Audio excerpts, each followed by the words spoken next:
Lindsey here, the chapter goddess. I am a mom, author, blogger, freelancer, podcaster, producer, and overall creative. With this show, I really want to focus on creatives and bring their authentic self to life. How are they motivated to pursue their passions? What have been the struggles along the way? Does self-care play an important role in who they are today and how they connect with the creative flow? Bringing one's authentic self to the forefront is important in this world that we live in currently. Sharing your self-care, your tips, and how you stay on track for things without losing it completely is also important. Self-care is not talked about enough, and authenticity and self-care are what I like to highlight with my creatives, as well as getting to know them. So get ready for a fun and entertaining show. Hit the like button, subscribe if you haven't already, and let's get ready to meet this episode's guest. Hey guys! And thank you for joining us on this crazy day of the week. At least it has been for me. It's hot here in Oklahoma, and I feel like my brain is just shorting out. But I guess also that comes hand in hand with parenthood, and it is what it is. But I am excited for today's guest. He's been on several shows with me with Go Indie Now, and now I get to pick his brain about his novels and his latest release. So let's get ready to meet this fantastic author and let him tell us about himself and his books. Hey. Hi, how are you doing? I'm good. Thank you for coming on the show. I know there's a huge time difference between us, so it's like dark there, right? I mean, to be fair, it's Scotland, so it's dark most of the time. It's a bit like Mordor, but yeah, it's not too late tonight. It's sort of 10 p.m. That's fine. Okay. That's the time I'm about to go to sleep, and here comes my gremlin. But go ahead and introduce yourself and tell our listeners and viewers a little bit about you and your books.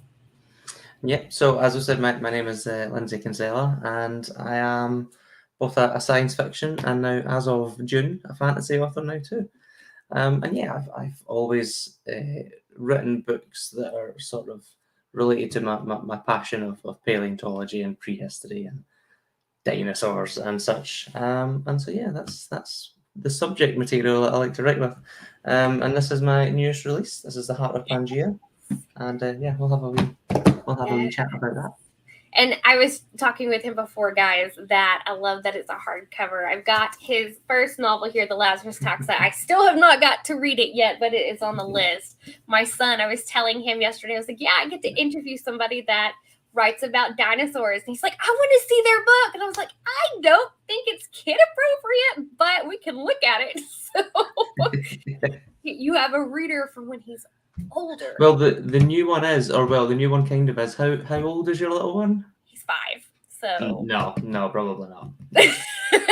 we gotta start with the early words first, so But let's dive in and talk about this new book. How does it tie together with the first book? It doesn't at all. It's actually it's funny. You probably, despite having similar subject material and the fact that I sort of tie it in with prehistory and paleontology, I probably couldn't have written 2 more different books if I tried. This is really sort of writing what was not quite a wrong, but I took a bit of a left turn while I was writing The Lazarus Taxa, and it was intended to be a book that a younger reader could read, and it intended to be something that my kids could read. My oldest is 11, and I thought something you could read. And the realistic setting meant that by the time I was finished, it was a violent, gory, horrific bloodbath of a book, and it was not suitable for my children to read.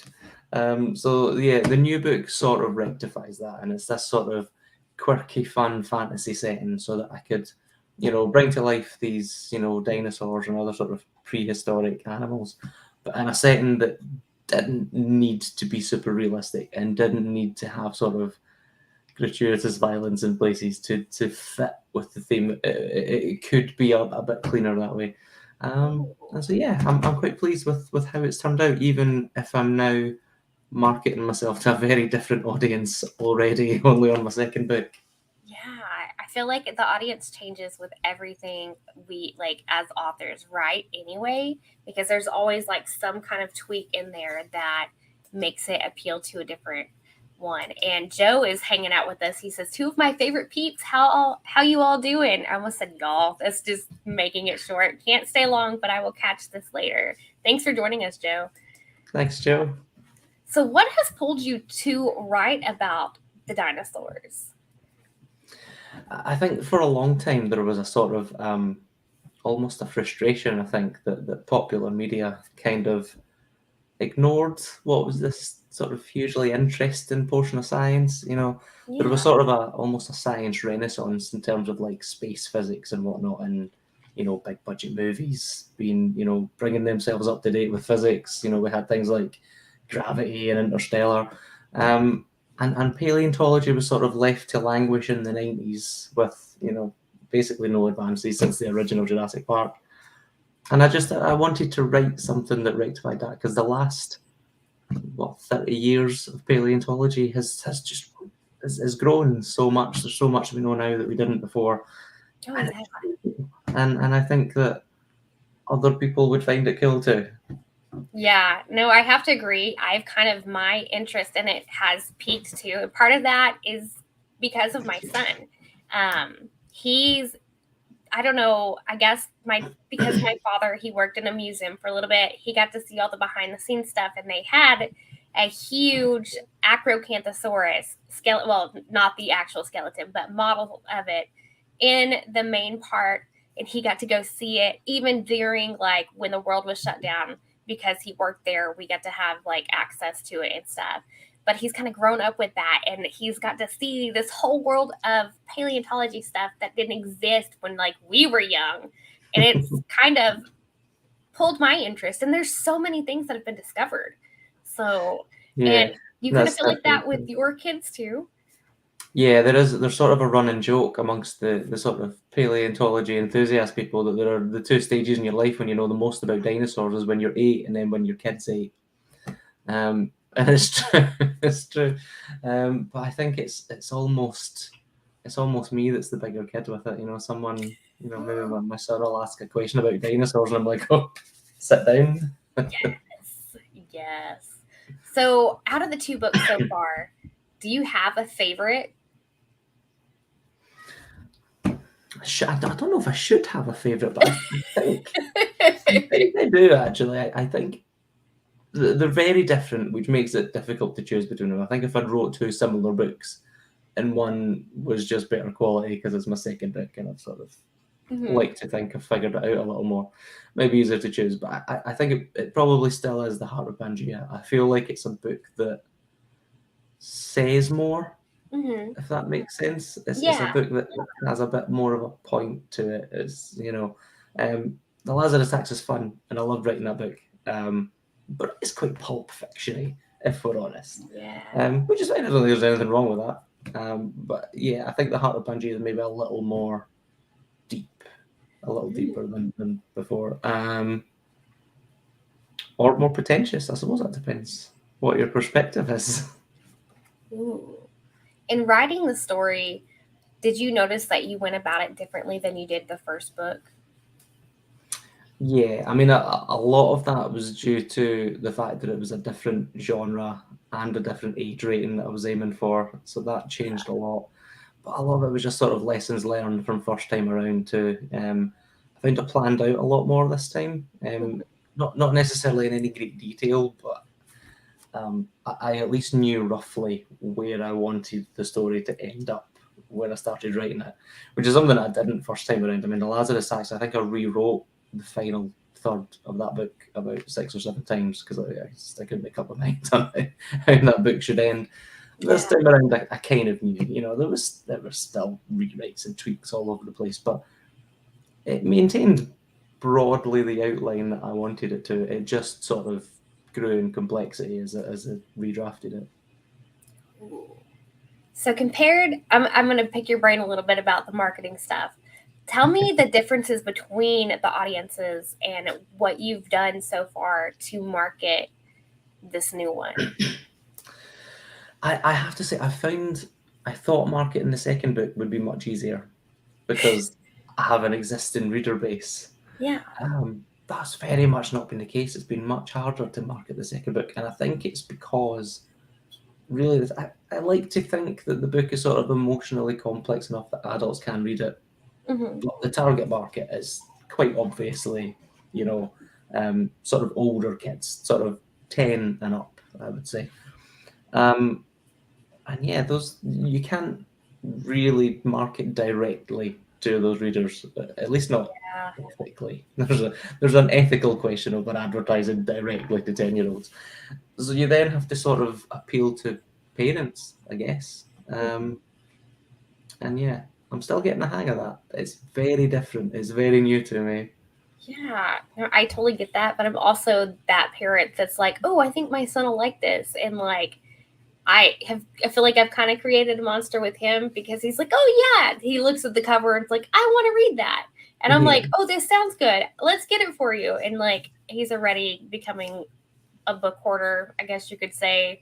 Like, anytime we go somewhere and there's books, if mommy looks, he has to look too. And I'm just like, oh no, daddy's going to be so mad. He would come back with a stack of books. But that it is hard to appeal to the parents, kind of, because you almost have to get those that have like that browsing history looking for dinosaur books for their kids, or like in that genre picked up area. So yeah, it's tricky, and I'd be lying if I said I had it figured out. Because yeah, I mean, I think about the books that my kids buy. I try to sort of think, where do they find out about their books? And yeah, well, typical 11-year-old, you're like, why do you want this book? Where did you hear about it? Oh, I don't know, I can't remember. And I'm like, tell me. And I definitely think with the cover you did on that, which let me pull this graphic up again, I've got of it. The cover you've got on that is very appealing. It's going to be eye-catching, especially for those younger readers, because that, like I mentioned, my son was like, oh, I like the cover. Like, I don't care what the book is about. Because I'm like, you got to figure out what the book is about before you just grab it, because you may not even like it. But I like some of the blurbs you've got for them too, which I grabbed. I used both of these that you sent for me from the Lazarus Taxa and the Heart of Pangea, because it's just, they're awesome. Like, for those who are just listening, natural history teaches us much. In the case of I'm totally going to butcher this. So Lindsay, how do you say that dinosaur name? You laugh, but there's a good chance I'll butcher it as well. Therizinosaurus is, I think, the correct pronunciation. Oh man, yeah, that sounds more legit than what I would have tried to say.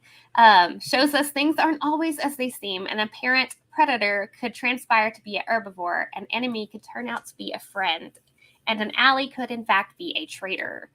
So I love that blurb for that, and it's just, me and dinosaur names don't get along. I just like butcher the crap out of them, and I can't help it. Like, I try. If they've got that little in parentheses like how to say it, it helps, but I don't remember it when I see the word again later on. And I'm just like, no, actually, we had this. I was on it was a natural history podcast. I think it was over last week or a couple of weeks ago, and we were sort of backstage before it went live, and they said we're going to. I sort of said to them, I want to talk about this particular animal, but I've only ever seen it written down, and I don't know if this is how you pronounce it. And we all went away and looked up the pronunciation before we went live with it. So. That's a good idea, though, to do that, and like, especially with those words. But that makes me feel better that like history buffs still have to check out words pronunciations too, because that's, I mean, we're authors, but like we still have places we need to learn and expand on. We're not perfect because we're human. So. Well, that's it. And I mean, a lot of this, because like I sort of said, half the reason that drove me to writing this sort of subject material is that most of it doesn't really exist in popular media. So, yeah, for the most part, you read these names just on paper as words. And yeah, sometimes you don't really know how it's pronounced. Yeah. So would you say you kind of write more for yourself and not so much for marketing? Because I know there's a lot of authors that write to market, and you can see a difference in that writing. Yeah, I definitely do. Whether that's a good thing or not, I couldn't say, because I think, it then comes to, this point where I'm after writing the book and I'm like, how do I market this now? Yeah, I write a story that I would like to read, a story that I like to tell, Yeah. something that seems a good idea, and then I sort of worry about what the reader base looks like later. Um, Yeah. yeah, probably not a smart business decision, I will admit. But I think from a mental health standpoint, it's a good decision. Which, speaking of mental health, how do you keep your sanity when it comes to having to write all the time? 'Cause you're also a parent too. Do you have any tips and tricks that you'd like to share on how you practice your personal self-care? Um, to be honest, I'm sort of in this sort of strange situation where I think the writing actually is my self care. Because yeah, I mean, I've got 3 kids. I work full time as a naval architect.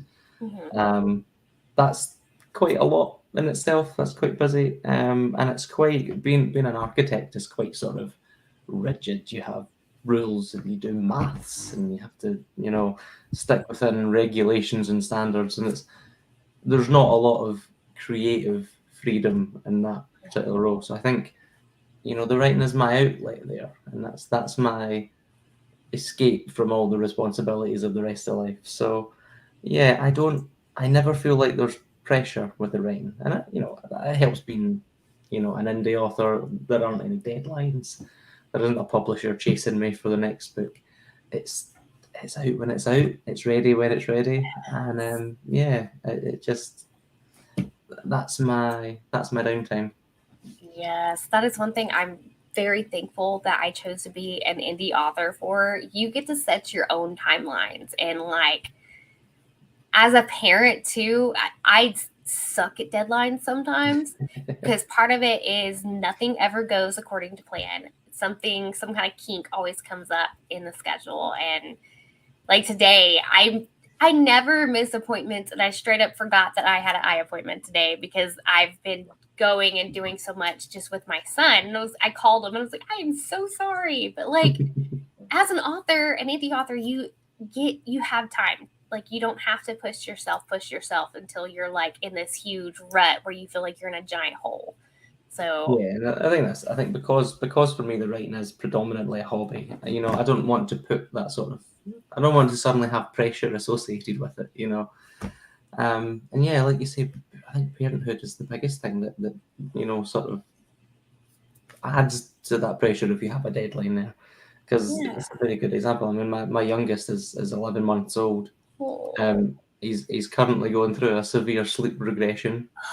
Every chance you'll hear him, he's only just up there. He's not sleeping. He should be. Yes. And yeah, he's been sort of up all night, and I don't think I have written a word for about a month. Yeah. But if I had a publisher breathing down my neck, that would be really stressful. I'd be like, I'm not writing. But I'm not. So, if that adds a month on or a couple of months on at the end of the line, so be it. That's what it needs to be. So it's nice to have that kind of freedom and that flexibility. Yes. Oh my gosh. Yes. So with this second book out, you mentioned writing. Are you working on a third book? Yes, I am. I seem to sort of flip flop quite dramatically in terms of tone and well, not sort of. I've written this sort of family friendly fantasy Oh kind yeah. of epic, and the next book has sort of gone completely the other way, and it's a sort of dark kind of near future. It's almost a horror. Yes. Which I'm really excited about. But yeah, again, completely different market once again. So in about a year's time, I'm going to have to figure out how to market it a whole new bunch of people. Which is, but yeah, I think it's almost like writer's ADHD. Like I finish one book and I'm like, right, that's great, but I want to do something completely different now. Yeah. So yeah, I think it's the first time I've set a book in the deep past. I've set a book in a sort of fantasy world. And this sort of near future setting I find quite interesting. And it's sort of set on an illegal whaling ship which gets stranded in the Arctic. And I think I like the idea of doing a very character-driven book. I think my first two books have been The Lazarus Attacks a Morsel was very much a plot-driven book. I think The Heart of Pangea sort of sits in the middle. So yeah, I like that this book gives me the opportunity to be like very character-driven. It's quite a limited plot in terms of what happens over the course of the story. It's more about how people react and how they got there. So yeah, interesting. Who knows how long it will take? It depends when my son starts sleeping. So it does play a huge part in like how productive parents are is when their children don't sleep.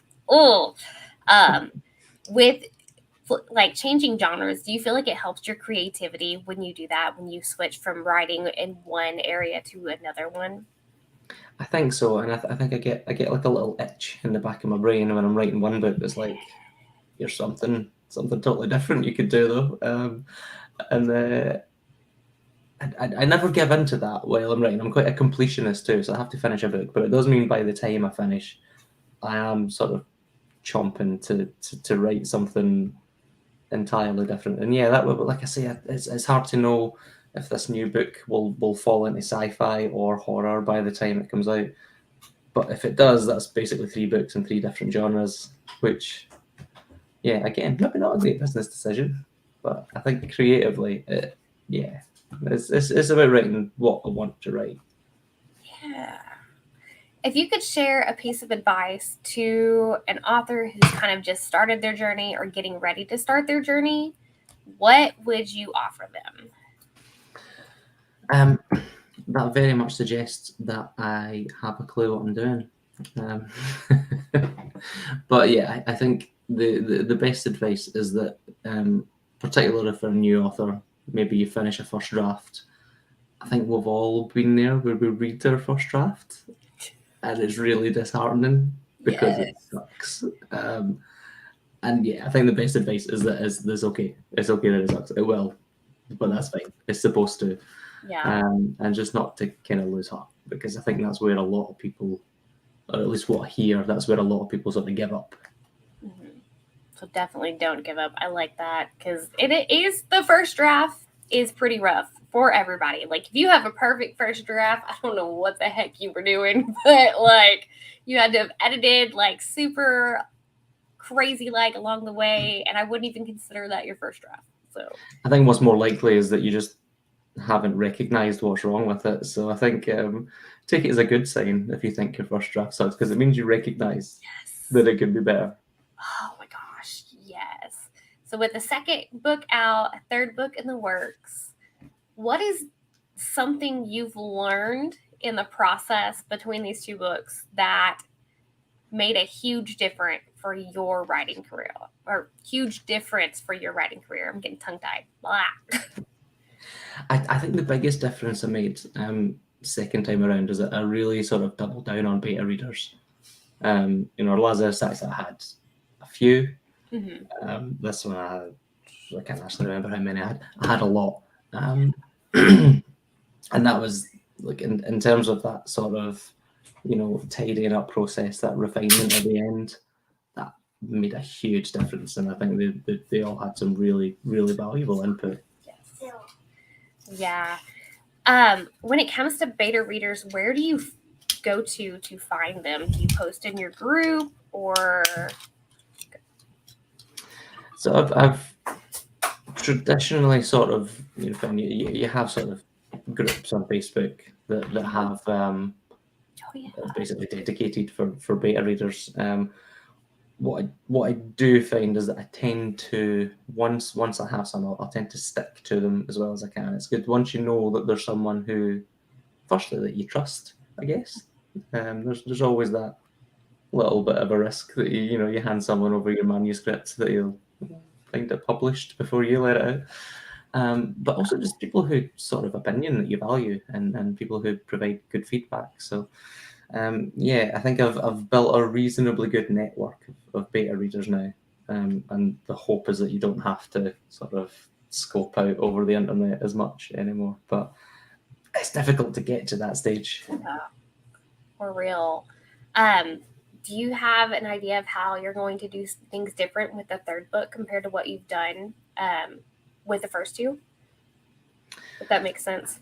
In terms of the sort of writing process. Writing process. And I mean, the marketing kind of, you explained that it in itself, since it's a whole different genre, that's a whole, like, you've got to take a new avenue there. But yeah. I sort of feel like I might have nailed what the process is. I think with the second book, I felt like I landed upon a process that really works for me. yeah. So I think it's just a case of refining that. Mm-hmm. But there's every chance that I get halfway through and find that I want to change something. So, at 2 books in, I'm still sort of learning, I think. So we don't have it all figured out. Yeah, no, as an author, I feel like you never stop learning. There's always something changing, always a new technique or something you can pick up and along the way to utilize and whatnot. What are some of the places you go to expand your writing knowledge?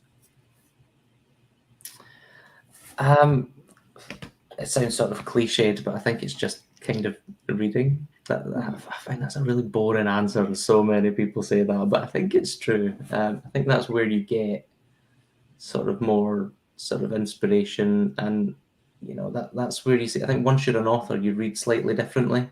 Oh yeah. You start to notice like little quirks, and you notice how certain authors write dialogue. Yes. For example, and you can't unsee stuff either. Like if you come across it, you're like, oh man, like yes. Yeah, and it almost ruins it a little. It almost ruins reading just a little. And yeah, just seeing how other authors use even just something simple like chapter lengths, or how they space the paragraphs. Little things you start to pick up on these little things when you're reading. Which makes me sound really boring. Might be fair. I don't think it's not super boring, because you get to really explore some books that have like great world building. That's one of my things. I like to see how different authors build their worlds, and especially when it comes to fantasy, because everybody sees differently. And then you've got those that want to follow like rigid guidelines for their world or common tropes. I'm like, yeah, you don't have to do that. Like, your story is your story. You get to do what you want, take it wherever you want. It's your creation. So yeah, absolutely. I quite like to. I think quite often when it comes to sort of tropes and taking sort of either plot or world building inspiration from other books, it tends to be more a case of I like to sort of invert the tropes. So I might, I'll read something, even something that'll be very traditional fantasy, and I think I've seen that before quite a few times. So I'm going to go and do the opposite of that, because I think that would be interesting to see. I love to do that. That's one of my favorite things to do, is like do the opposite, especially when it comes to super well-known tropes. I'm like, nope, we're going to go this way and take it and just warp it and just see how it comes out. So yeah, and I think that's what I quite liked. Obviously, the Heart of Pangea is set in a sort of fantasy world, but it's a fantasy world which exists within a young girl's imagination, which sort of gives you a blank check to do just whatever stupid nonsense comes into your head, which is what I did, which is quite freeing, because you're not stuck to rigid tropes anymore. It can be whatever you want it to be, because it's inherently not real. That was I think that was nice coming from the Lazarus Taxa into that. Because the world building for the Lazarus Taxa was just research. It was set in the late Cretaceous, a real time period, in a real place that actually existed, 70 million years ago. There wasn't a lot of freedom with that world building. So to go from that to anything goes, that was a lot of fun. I really enjoyed the world building on this one. Yes. So you mentioned the young girl. Let's talk more about the characters in The Heart of Pangea. Tell me more about them. Yes, so I suppose we sort of have two main protagonists, although arguably one. I'll get to that. Yeah. So Robin is a 12-year-old girl. She is our main protagonist, and she's sort of a bit of a social outcast, kind of awkward, doesn't have a lot of friends. Very small family, she's got like parents and that's kind of it, quite kind of insular. So she's got quite a small world that she lives in, and so that's why she sort of creates this huge expansive world of Pangea, but also because she has very limited sort of friends. She's created herself an imaginary friend, who is this chap here. This is Ed. Yeah. But what I think was quite an interesting device is that Ed, the book is told in the first person from the perspective of Ed, who is imaginary, and so it's almost like it's Robin's perspective. Yeah. But it's got a twist on it because Ed is sort of like the opposite of her personality. He's everything that she wishes she was. He's sort of brave and he's funny and he's confident. And so you get this sort of inversion of how she sees the world. Ooh. Does it end up changing her, like how she sees the world as the story progresses? Yeah, I think our character arc is primarily about her learning to not need Ed anymore. That's like a coming of age. Spoiled too much. Coming of age. Oh my gosh, that makes my heart hurt. So, but I feel like that kind of like, as a person who had an invisible friend as a child, it was a fairy. It's kind of like you lose a little bit of your innocence or a part of your childhood when you stop believing in them. So that hurts my heart just a little bit, but I get it. Like that happens to pretty much all of us, and I love it. Yeah, it's that sort of bittersweet thing because on the one hand, Ed is Robin's best friend. She's effectively her only friend, but at the same time, he's sort of a crutch. She sort of leans on him to overcome all of her own kind of anxieties, and so it's a sort of bittersweet growth. Yeah. Oh man. Well, Lindsey, we are coming up on the end of our time, so go ahead and tell our viewers and listeners where they can grab a copy of this wonderful book and where they can follow you on socials. Yep, so The Heart of Pangea and The Lazarus Taxa, if you're interested in more bloodshed, they are both available on most of the usual online places that you'll buy books. So Amazon, Kobo, Barnes & Noble, all those places. If you want a hardback, and you're talking about hardback, unfortunately they're only available on Amazon. Or you can email me directly at lindseykinsellabooks@gmail.com. I will quite happily send out a signed copy. Unfortunately, shipping to the States is quite pricey. But the actual book I sell cheaper than anywhere online. So sort of works out. And as for socials, I'm primarily on Facebook. It's just Lindsey Kinsella -author. You also find me on Twitter, Instagram, TikTok. Still quite useless with those, but I'm learning. Yes. We all have a social that we favor. So it's just the thing. But thank you so much for coming on the show today and hanging out. And for you guys watching, hit the like button, share this video, and share these books with your friends. And until next time, guys, join the group, my Facebook, my readers group. Lindsey posts quite often. He's got some fun stuff that he puts up there, and keep up to date with everything that goes on, other interviews, by signing up to my newsletter. But other than that, guys, see you later. I hope you enjoyed the show. Don't forget to hit that like button and subscribe to get future notifications when shows come out. Also, be sure to check out my website. I have a blog featuring this creative with some other fun and interesting questions. You can also subscribe to my newsletter there to stay up to date with all things the Chapter Goddess and Madilynn Dale. Once again, thanks for watching and have a great rest of the day.